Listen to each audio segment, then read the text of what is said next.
Hello, everyone, and welcome to Wisdom Seeker Live podcast. It's good to be back with you after being off last week. Look forward to having some good time of discussion and wisdom seeking this morning. And as always, I'd like to remind everyone what we see as the view of wisdom. And wisdom is a journey, and that journey is basically three steps. And the journey involves first gaining knowledge, and we take that knowledge that we pick up formally, informally, on purpose or accidental, and we then take that and begin to apply it in a step that we refer to as understanding. And understanding is where we take the knowledge we gain and we are applying it to our lives and our situations, begin to find answers to questions, finding solutions to problems, and so on. And we begin to develop through understanding, we develop experience. And those are great steps. But many people forget to go to the third step, which is to move from knowledge and understanding into wisdom.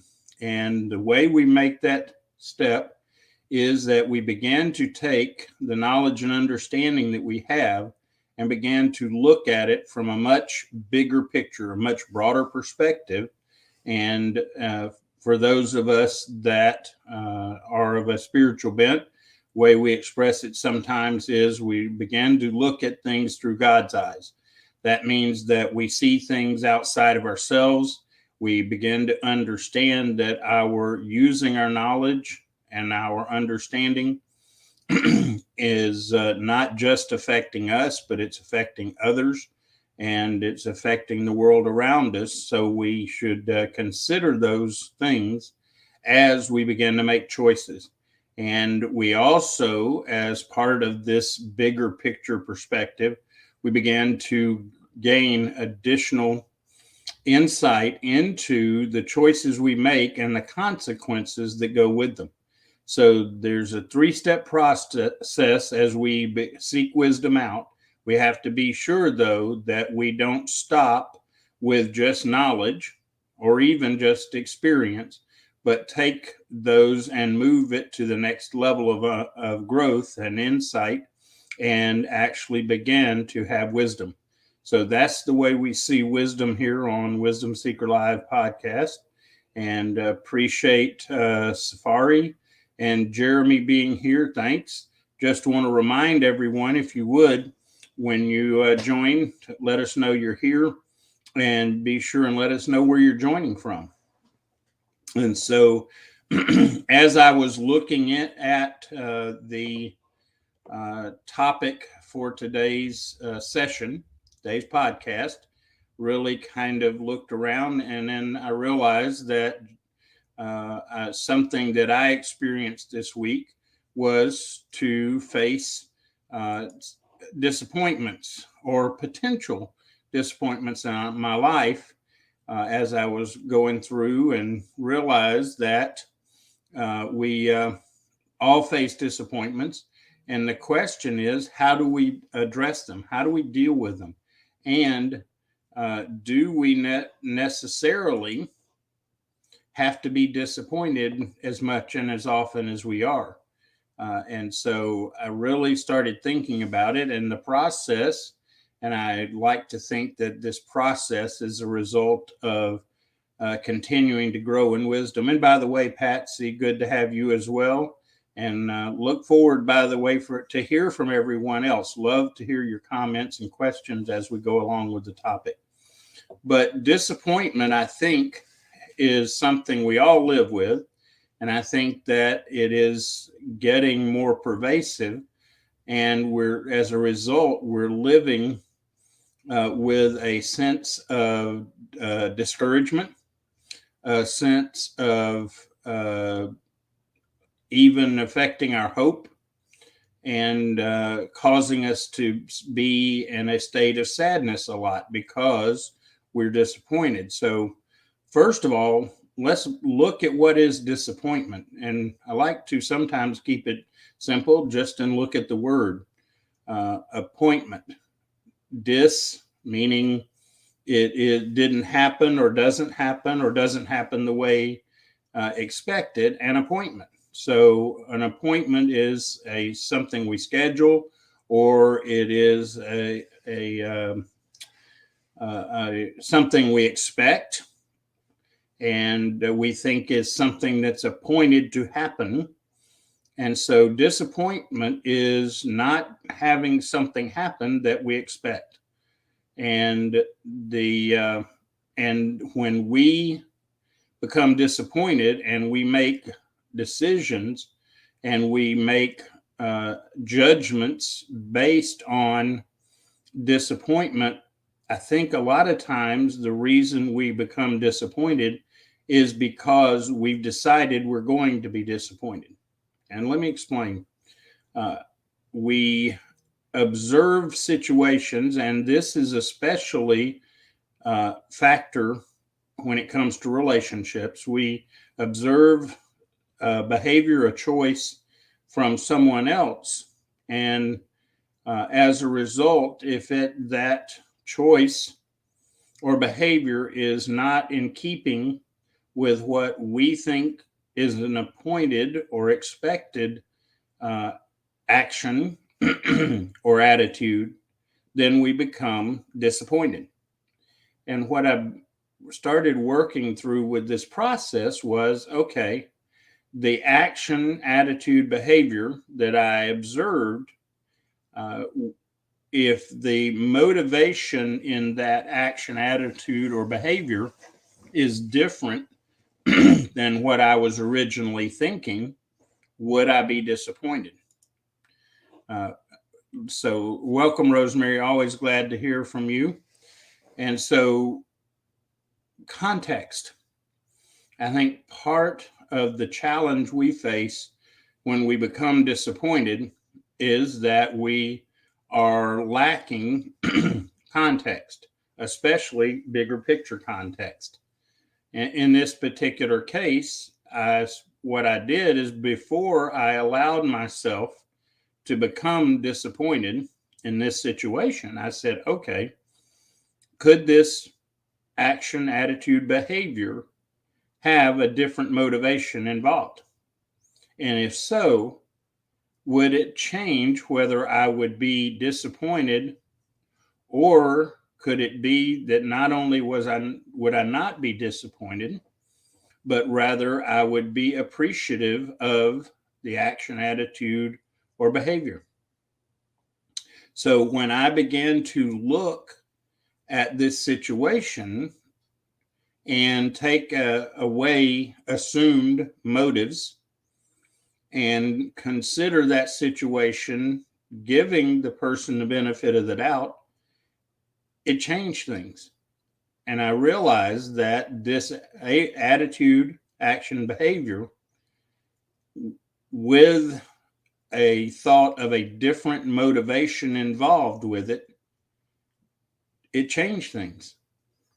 It changed things. I began to get that much bigger perspective on the situation that is part of what wisdom brings to us. And so as I did, I realized that by making a choice and moving into that bigger picture and considering that action, attitude, behavior that was involved with a possible different motivation, it changed things. And it changed from being an emotional, saddening type response to, initially, it was more of, okay, a neutral response. No, not sadness, but not happiness or whatever, because at the initial point when I worked through this, I did not know if there was some other possible motivation or attitude behind what was going on. And then fortunately, and I think this is something that will occur more than we might expect if we approach this well. I come to find out that this person's action, attitudes, behaviors were motivated by something entirely different than what I initially thought. And by waiting in making a judgment about it and becoming sad and disappointed, I was able to give it time. And what ultimately came out in this situation was that this person's motivation was actually not one that I was disappointed in, but actually turned out to be a very thoughtful and considerate motivation. And it really is quite remarkable that had I not made a decision to approach this using wisdom, it could have gone very different. I could have been disappointed, allowed myself to get sad or hurt, and reacted to this person with this disappointment, which could have potentially set up an issue with the relationship with that person.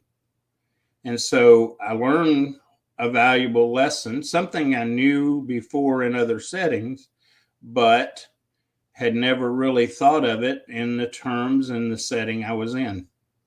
And so really, before we allow ourselves to get disappointed, we need to seek wisdom in that situation. And this was not a life or death situation. It was not a major problem type thing. But if we allow disappointment to be our rule of thumb in the various relationships and situations that we're in, then it's going to become a big problem for us. Welcome, George from Scotland. Thanks for being here. And so what I encourage us all to apply principle of wisdom, even in situations where we're dealing with attitudes, actions, behaviors with other people. And when we approach it wisely, I think that what will happen is ultimately we're going to cause a lot less disappointment in our lives by choosing to step back and look at the bigger picture that wisdom brings. And so it really impacted my thinking this week, made me realize that I would get disappointed at different times along the way without ever giving the chance for wisdom to prevail. And when I chose it and allowed wisdom to prevail, it made a difference. It prevented me from dealing with an unnecessary disappointment. It also allowed for me to see the person involved in a different light and not being disappointed. And then finding out not only did I not need to be disappointed, but I had reason to be pleased in this situation. And the key was not to react given the smaller context involved. And I think that as we began to approach life, relationships wisely in regards to disappointment, that we may be able to avoid a lot of disappointment. Doesn't mean we're necessarily changing the circumstances. We're changing our perspective and choosing to respond wisely by getting the additional perspective or context of the situation. And it just surprised me the difference that it could make. Rosemary makes a comment, and I appreciate this. Context is always important. It is always wise to wait and take the step back in order to allow the fuller picture to be understood. Indeed, Rosemary, it does. And when we start doing this, I think we're going to find that our level of disappointment is going to improve. And by the way, if we are disappointed a lot with whatever, it will ultimately, if we don't keep it in check and we don't approach it wisely, it will ultimately cause us to become disillusioned. And we will feel like that everything is negative and that it's always going to go bad because we're always going to be disappointed. And if you're a type of person that lives with the feeling of disillusionment or very negative, maybe it's time to stop and approach these situations from a wise perspective, to understand the context in these situations, not make a judgment or react or respond too quickly in these situations. Never know for sure what would have been the other outcome. Fortunately, didn't have to find out. It could have, if I had become disappointed and allowed that to take hold of my thoughts and my emotions, then it's a very distinct possibility that it could have created some kind of conflict. But and the reason I say this is as I think back in my own life, that when I have allowed disappointment to drive my behaviors, then it quite often has led to conflict in relationships, expectations not met, sense of hurt feelings, and so on. And the whole time, we might have avoided that conflict or that hurt by simply approaching the situation with wisdom, getting that bigger perspective. And as Rosemary commented, wait and step back.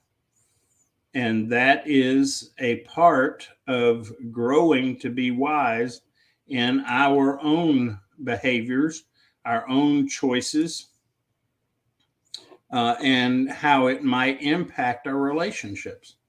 And so I just, like I said, it struck me that I was very ready to allow disappointment to come into that situation. And then when I began to apply the my own words, if you will, it changed things in a way that is very remarkable. And ultimately, what came out of that situation when I approached it wisely went from what would have been negative and disappointing and discouraging to going, wow, actually, this person was not only not doing something that I considered hurtful, but in the end, I realized that this person, with their action, attitudes, behaviors, was actually being thoughtful. And it showed and it caused my reaction to be very different. So, what I hope is we will begin to take control through wisdom so that we don't live disappointed a lot. Because what we assume to be the appointed response or appointed outcome of someone's actions may not actually be the outcome that that person intended, or that that person would cause if they even thought that it would be creating an outcome of disappointment or hurt. So this person involved had no idea that it would even potentially be an issue. And had I allowed myself to become disappointed, hurt, saddened, and I reacted from that, then of course it is going to create, at a minimum, initially hurt feelings. Now, it could be that it creates dialogue and learning and growth in the relationship with that person. But quite often, I believe what happens is it short circuits things, because we get disappointed or hurt and we react and respond from that. And the person involved has not probably even given it a whole lot of thought in terms of intention to try to hurt us or whatever. But when we react and they don't understand why we're reacting the way we are, so they react. And what happens is that we then, without meaning to or wanting to, cause a disappointment or hurt for them. And then it spirals downwardly, causing other issues. So I think that if we begin to learn to approach these situations that could potentially create disappointment and approach it from wisdom, that we may find out that we avoid a lot of disappointment, hurt, or even getting to the point of disillusionment. Let's see. Jeremy makes a comment. Says, it's like chess. When we know how to look at the chessboard, we can better evaluate our options, in which can improve limiting the disappointments. Good analogy, Jeremy. Yes. If we get caught up in playing chess to a point that we get so focused on a single move in the game, whether it's our move or the other person's move, we're likely going to be unsuccessful in chess, because chess is about getting a perspective of the entire board. What are the possible various moves, actions, and reactions that the person that we're working or playing against can take? And so, yes, in life, we need to step back, which is wisdom, and get the fuller perspective, the bigger perspective of the playing board. And when we also take out assumed motivations, then it changes our perspective of what is going on. When we take out the assumption that this person is just trying to hurt us or being selfish or whatever, it really will change how we respond. And by considering that their motivation is not what I think it is, their motivation might actually be something very different, then that gives us the time to step back and process better. And so part of getting that context is to take out an assumption of a given motivation. And by the way, been around a long time and practiced and even tried to read people's hearts and be able to know what their motivation and intent are. And we're not qualified. We can't do it. We don't know. We can judge behaviors, should do that, and we can evaluate and discern things about people's actions.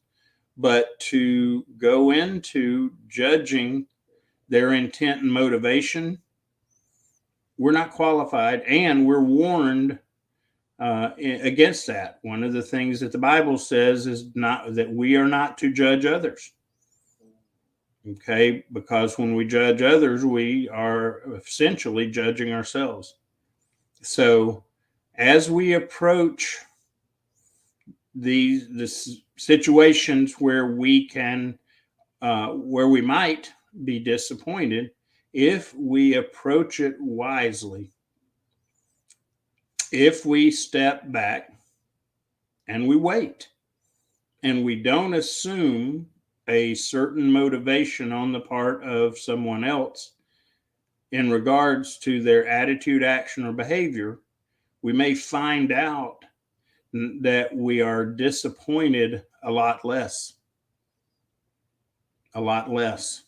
And I think we will even find that we go from being disappointed quite often to a place of better understanding of our relationships and the people involved.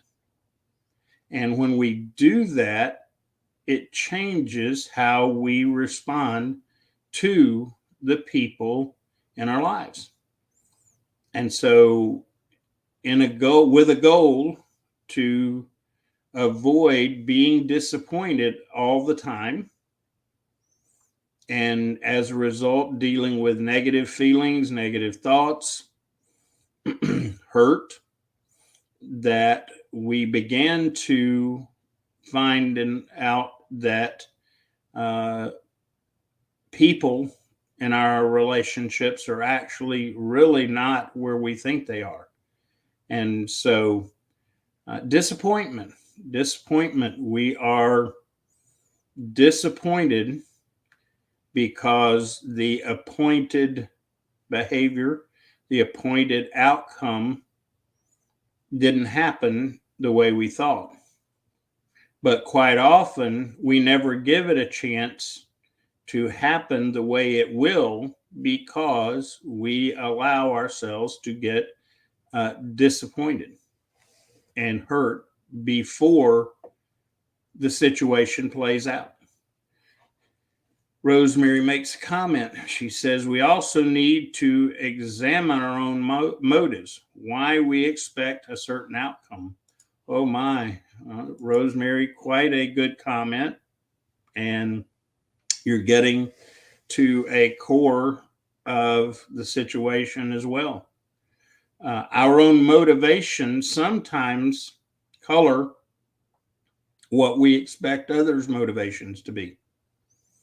And because we have, for example, a selfish motivation involved in situations with that person or persons, we assume they do the same. So, one thing that we can do is adjust our own motivations, which will affect our own expectations. And one of the things is that we may be in these situations creating our own disappointment because we are operating under wrong motivations ourselves. We're operating with selfish motivations, and we then assume or project on the other person that they're doing the same. When we do that, it becomes self-fulfilling prophecy. So as we learn to approach situations and evaluate and examine our own motivations, I think it will have positive impact in those situations, less disappointment, and will lead to better relationships, less conflict, and so on. So we can, if we use wisdom, which means that bigger perspective, which means that we take time before we allow disappointment to be had, then we may find that not only are we less disappointed, but we are more pleased ongoing in these relationships, whether it is in our personal life, in our work life, in our community life, whatever. So, good point, Rosemary. You're right. Thank you for sharing that. Patsy makes a comment. Disappointment is the expectation does not match within the standard of. So neutral judgment, which is zero expectation, will come with forgiveness. Indeed. And I like the a phrase that you use there, Patsy, of neutral judgment.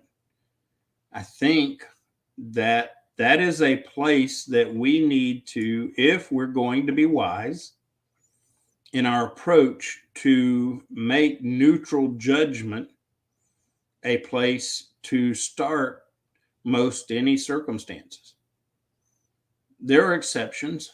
There are times where we have to make snap decisions, make snap judgments, and they're necessary because of urgency or a sense of safety or whatever. But most times it's not. Most times, the best thing we can do is, as Patsy suggests, we get to a place of neutral judgment. In other words, we are waiting. We are stepping back. We are choosing to be wise in those situations. And so it's something that we really need to consider. Neutral judgment. The problem with many of us in our lives, we're so intense, we're so busy, we're so self-unaware that we're in a state of judgment based on incomplete information and wrong assumed motives, and with expectations that we have may even be done with a selfish motive and therefore part of the problem. And if you stop long enough and you start thinking in these terms, you begin to see how getting disappointed easily, readily turns to conflict. It turns to hurt. It turns to relational problems. And it can be avoided by starting with getting a wise perspective, the bigger picture, and consider that my assumptions about others' motivations may be wrong. And if they're wrong, then those wrong assumptions could lead to other problems.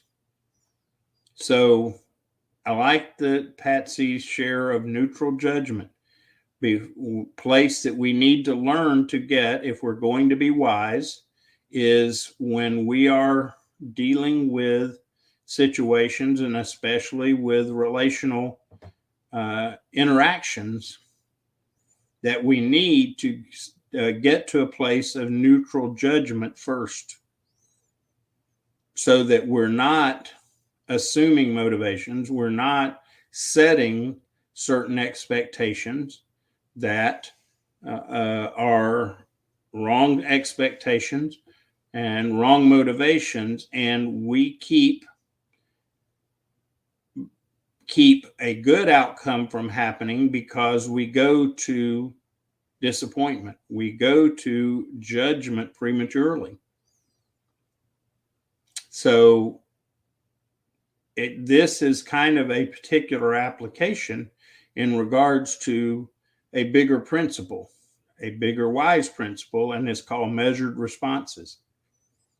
Measured responses means that rather than reacting to people's attitudes, actions, behaviors, we have measured response. And to use the phrase that Patsy used, that helps us be in a place of neutral judgment until we can get additional insight and understanding as to what's going on. And that, I think, is a place that will help us have a different relationship with other people and a different interaction with other circumstances. So by taking a wise approach, we can prevent disappointment and actually, in some cases, if not many cases, turn what could have been a disappointment into a source of encouragement, a sense of better relationship rather than worse relationship. So I really hope that we will begin to take a wise approach to avoid disappointments. Understand, Rosemary, I know it's late there. Thank you for making the effort to join us. For those that don't know, Rosemary is in Australia, so she's like 12 or 13 hour time difference from us. So right now is getting, or 14 hours. Anyway, it's getting late in Australia. So thanks, Rosemary, for being here. So to bring it back around, if we're living with a lot of disappointment and we are living with a lot of negative, and even to the point that we're living with disillusionment, which is a state of constant disappointment, then maybe the key is we begin to approach things from a wise perspective. Welcome, Dr. Vimla. Glad to have you as always. So maybe the reason we get disappointed is that we choose not to approach these relationships, these situations, using wisdom. And so I encourage us to really consider doing that, making that choice to approach these situations, these relationships, these interactions from a standpoint of wisdom. What is the bigger picture that if I follow through with my assumptions, are going to miss? And as a result of missing it, then I'm going to have disappointment. I'm going to have hurt, potentially, even likely create conflict in those situations by allowing myself to become disappointed unnecessarily. So I really hope that each of us will begin to make a choice to approach these situations with our own intent to avoid disappointment, especially disappointment that doesn't have to be. And by the way, I know enough to know that there are going to be times in life that we're going to be disappointed rightfully, because that's part of life and that's part of how we grow. So I'm not naive enough or foolish to even imply that we can avoid disappointment completely. But I think we can avoid a lot of disappointment that we experience unnecessarily because we approach it from a place of hastiness, selfishness, other adjectives But as a result of approaching it that way, which is unwise, we end up with our own problems, our own hurt, our own disappointments, our own disillusionment. And by not approaching this wisely, we end up projecting on others. And so, as you can see, if we continue in this vein, it's going to cause a lot of hurt, disappointment, discouragement, and conflict. So I really hope and pray that those of you that are regulars and those that are new, that by choosing to be a wisdom seeker, that you're going to find that you don't have to live with disappointment, especially to the degree that it's going to create conflict and disillusionment in a lot of our life.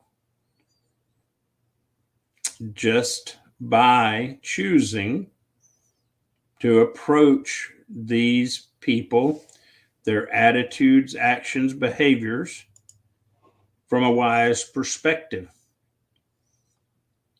And I believe that as we do this more, we will find that our relationships, our interactions, our engagements with others and circumstances will cause us to deal with a lot less hurt and conflict as an outcome. Jeremy makes a comment. We can't let our emotions interfere with our actions and how we are looking at the situation without taking a snappy decision that then can lead to disappointment. Indeed, we've got to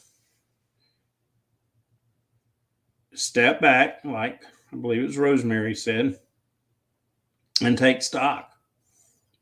That is going to prove to be the wiser way to do things. And we're not talking always necessarily long period of time.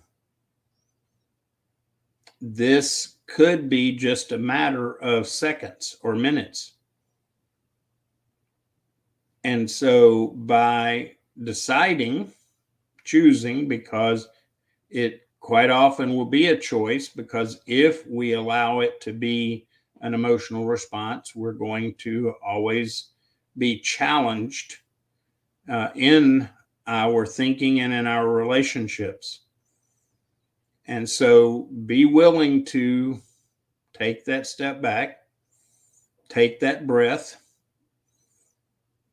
give room for other motivations, and so on. When we do it, I think we're going to find that we are in a place of less disappointment, less hurt, less conflict by taking a wise approach in regards to when we begin to get disappointed. And by the way, what's really interesting and insidious about this disappointment is that many times the person or situation we're disappointed in, or the people were not even aware of what was going on.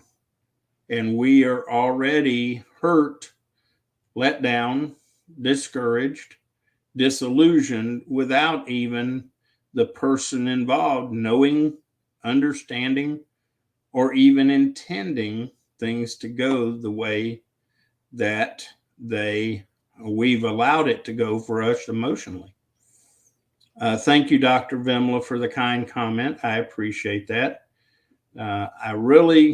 This just, like I said, it struck me this week that when I was about to be disappointed, it was not a wise approach. It was not based in wise consideration. It was going to be based in knowledge, yes, I had certain knowledge, and I even had some understanding and experience in these situations.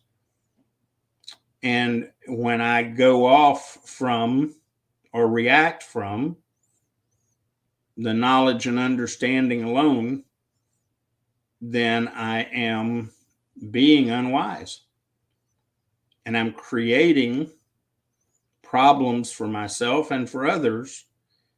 But when I take the knowledge and understanding and move to that much bigger perspective, take the time to consider it, the outcomes, I believe, are going to quite often be very different.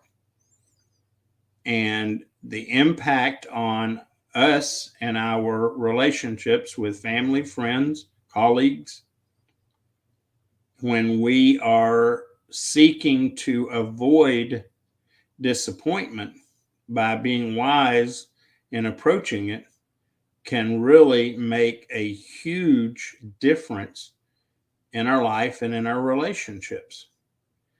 I see a lot of people today that are walking around very much disillusioned, which is, again, disappointment having a longer term effect in our lives. If we're disappointed a lot, we will become disillusioned. We will become that person that looks at everything in in light of always being disappointed. And part of this, as I believe it was, oh my goodness, I don't want to, it was Patsy that suggested that part of this process is reconsidering our expectations. And one of the things that I've learned over the years and thought I was pretty good at practicing it, but obviously I've discovered that I've got some more growth in this area, is to not have or not demand certain rights and expectations of people and circumstances. Because when we do, that's when it is easy to allow our emotions to take over and cause us to make unwise choices in our own actions, attitudes, and behaviors. So make it a part of your priority to approach wisely situations with the intent to avoid disappointment. Because disappointment in the immediate causes us pain, causes us hurt. It also will cause us to make choices in response that will be self-fulfilling in our relationships and circumstances, because what might have not even been intended negatively and actually could have been intended positively for our benefit, by becoming disappointed, we are short-circuiting those relationships, those situations, and creating conflict and problems for ourselves. So using the phrase Patsy brought up that I think is a good capture of the mindset, and that is to look at looking for that neutral judgment zone. That's I like that. Look for that judgment zone, neutral judgment. Welcome, Tushar. Glad to have you as always. Let's see. Patsy makes another comment. Self-forgiveness is number one, then non-judgmental lens. Then we can let go and free it emotional pain. Yeah, that's you're on to something there too, Patsy, because even those people that will quickly choose to forgive others will choose not to forgive themselves. And there is a relationship between our perspective of ourselves and our perspective of others. And the Bible sums it up: love your neighbor as yourself.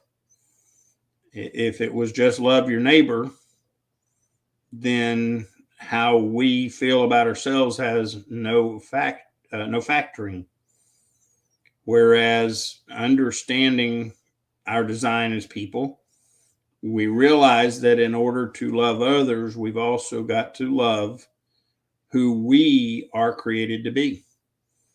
And when I talk about loving ourselves, and when the Bible talks about loving ourselves, it's not getting off on an ego trip. It's not becoming self-absorbed and self-centered.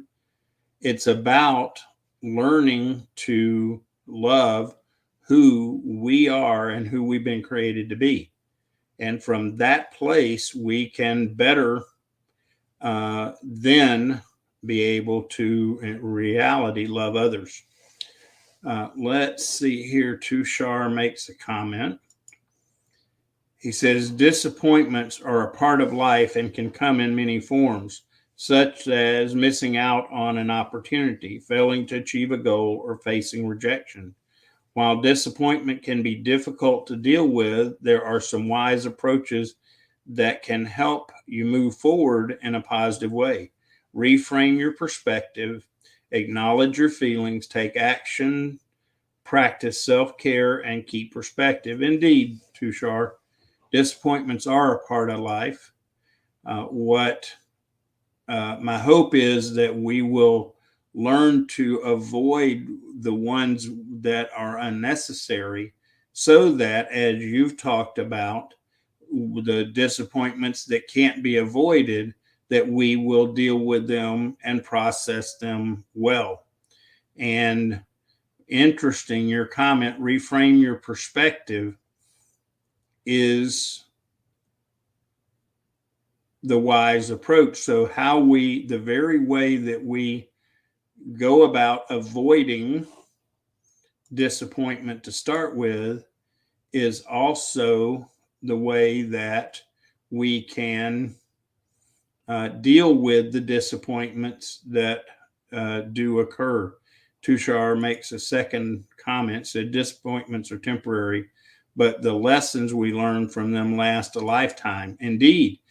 And I would go on one step further to say that when we don't approach them and think of them as temporary and address them accordingly, the outcomes of those choices can become for a lifetime also.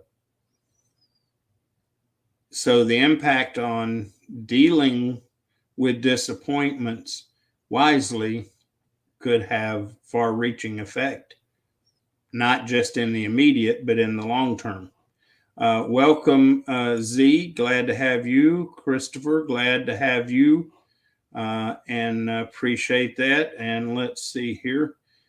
Z has a comment. He says, or a question, can't we use our disappointment as a motive to raise our standards? Indeed. Yes. In any situations where we are challenged, whether it's in disappointments or other situations, we should always use those as growth. No doubt about it, Z. But what I would caution, though, is because we can learn a lesson doesn't mean we should look for those experiences as a means to learning all the time. When they come and they're unavoidable, one thing.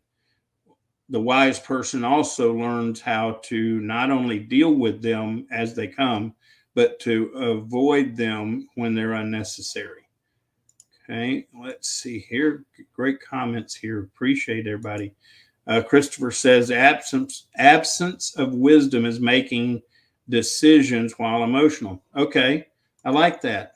Evidence that we are not being wise in making decisions is when we are making decisions purely from an emotional state.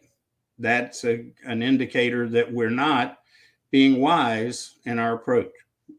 Thank you for that. Dr. Vimla has a comment, says to love others, we have to love ourselves first, because we can spread love if we have that inside us. Good point. Love, we need a reservoir of love, and that starts by loving who we've been created to be able to then love others. That's a good comment, Dr. Vimla. Appreciate that. And Tushar makes another comment. The way we handle disappointment determines our success in life. I appreciate that comment. Indeed, Tushar, that mishandling disappointment can have great impact on our life, both in the immediate and if we continue to allow disappointment to rule in our life, it will have permanent effect ultimately. And the term that I think of there is disillusionment. And we have a lot of people living lives of disillusionment currently. Let's see. Z makes another comment. He says, that's true. Otherwise, we would be heartbroken always if we seek disappointment. And that's what I think I observe in the world around us, is that a lot of people are living with a lot of disappointment.